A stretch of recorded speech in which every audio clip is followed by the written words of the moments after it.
Hello there, and welcome back to the neighborhood. We're taking a look at both the HIFIMAN Deva and Deva Pro today. Somehow, I ended up with both of these, so we're going to take a look at them together.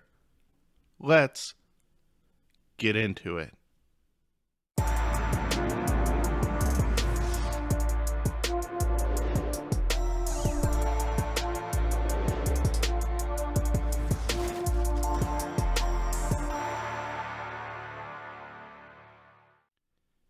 So the build of both Devas are basically the same with some minor differences. The obvious differences are that the Deva Pro's leatherette is black and the Deva's is brown. Additionally, the Deva Pro is capable of dual 3.5mm entry for cables, while the original Deva only has a single 3.5mm entry. Each headphone comes with their respective stock cable in the box, but each is somewhat stiff, so I'd recommend upgrading the Deva's cable to the balanced HC2 cable from Heart Audio Cables, and the Deva Pro's cable to the stock ETA cable. I'll place a link to each in the description below. Both also come with USB-C charging cables and Bluetooth modules, variations of the HIFIMAN Bluemini, each of which operates via a single entry point on the left ear cup of each set respectively. While both Bluetooth units mostly look the same, the major difference here is that the Deva Pro's Bluetooth connector uses an R2R DAC, while the original Deva's does not. Other than these differences, both headphones have a leatherette-wrapped arch cushion headband, metal yokes, plastic cups, open metal grills, plastic connecting joints, and hybrid ear pads. In terms of the headband, its cushioning is firm but mostly comfortable and forms nicely to my head at least, although I know some people with oddly shaped heads might find its form a bit overly restrictive. The pads are a bit stiffer than memory foam, but the clamp is reasonably loose, so this is really not an issue. The inside and outside of the pads are leatherette, with the portion that touches the face comprised of a jersey material. The headphones themselves are also very lightweight. Between the lightweight, limited clamp, and general comfort, overall, these are headphones that I can wear for hours and forget that they're on my head. I'm not sure if there's really any other headphone that I own that disappears on my head as much as these do over the course of long listening sessions. But before we get into the wired sound performance, let's talk about the Bluetooth performance. Between each of these, there is some difference, and it's rather hit or miss. Positively, both transmit LDAC, and generally, sound quality is pretty good. But these both scale and perform better in wired operation than they do over Bluetooth. Even so, the original Bluemini produces more of an older style HIFIMAN planar tonality and completely changes the sound of both of these headphones. Sounds become a bit too thin, brighter, and there's an overall sheen and glare to the sound that I do not find to be as enjoyable. I also could not sustain voice or video calls with the original Bluemini, as it would cease working after a short time when used for voice on Discord or other applications on both my computer and cell phone. As far as I'm aware, there has been no firmware update to fix this, at least none that I've found. But if you can find one, let me know in the comment section below. I'll post a link in the description for others to access later. In any case, HIFIMAN seems to mostly have resolved these issues with the original Bluemini with the R2R Bluemini, as it performs much better. It actually works for voice calls and Discord with my computer and on my cell phone without cutting me off. Although, I will also note that I did get an occasional high-pitched but mostly ignorable whine when I used it with Discord at least. Additionally, the R2R Bluemini also maintains the general sound presentation of the Deva and the Deva Pro when it's used in wireless operation.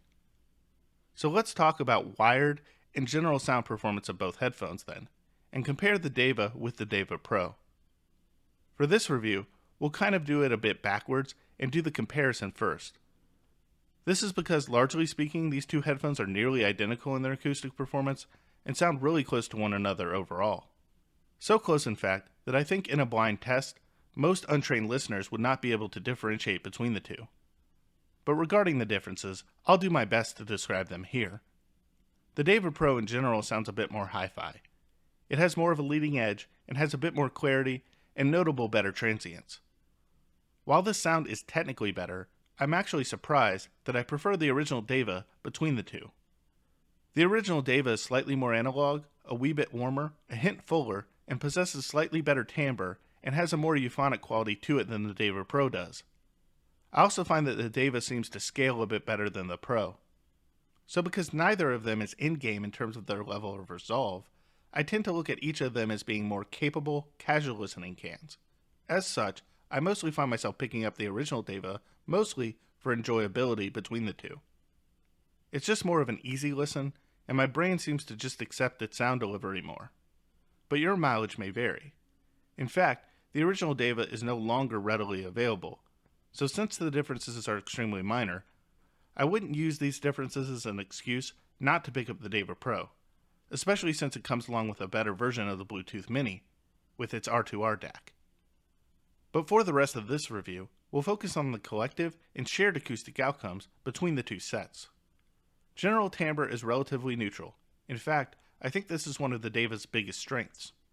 Its sound is also relatively a linear one, having a great balance between treble, bass, and mid-range. The bass is certainly not overwhelming, but still provides some warmth coming up from the bottom end in an assertive manner. So there's minimal to no bleed here. But on bassier tracks, those that are used to a more hefty low end will be let down by the Deva's somewhat lean presentation. I find the amount of sub-bass to be sufficient, but there's most definitely some roll-off, especially below 30K. The mid-range is crisp and clear though, somewhat forward but never sharp or overly aggressive to my ear.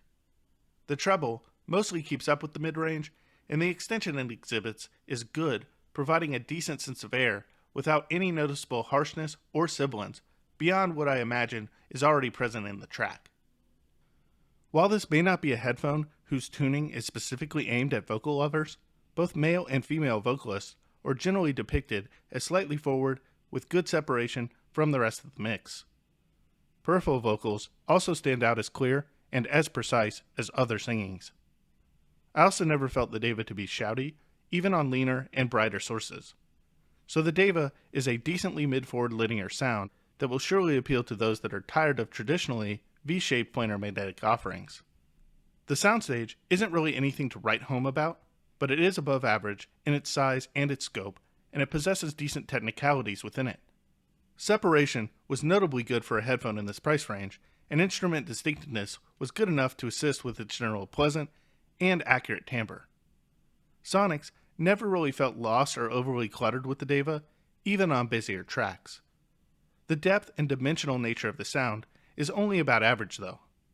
It's a possibility that because of some of these run-of-the-mill characteristics, in combination with their relatively limited ability to resolve, that the Deva's price has remained as low as it has, making a holistically excellent set easily accessible to the masses.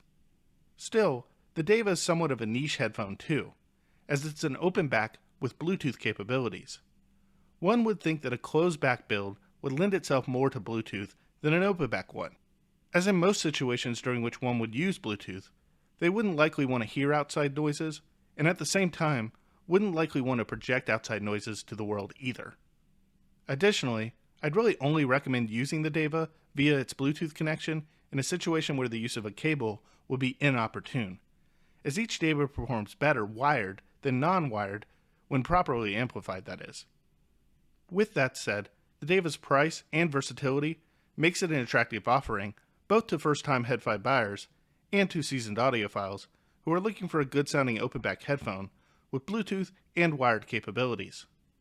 I'd just suggest that each have a realistic expectation regarding its performance, as again, these are more of a casual listening can than they are in-game performers. Hopefully, both individuals can make use of this review to help inform their expectations and possible purchase. Thanks for watching this video in its entirety. If you enjoyed the content, make sure that you're subscribed and turn on notification bells in order to get alerted when I upload future content. You can also interact with the channel by leaving a comment in the comment section below, or you can follow inToit Reviews at its other neighborhood access locations, including Twitter, Instagram, www.intuitreviews.com, or become a Patreon. Links will be provided in the description below. I really appreciate the support of all of my viewers and everyone else in the community too. And with that, I'm out for now.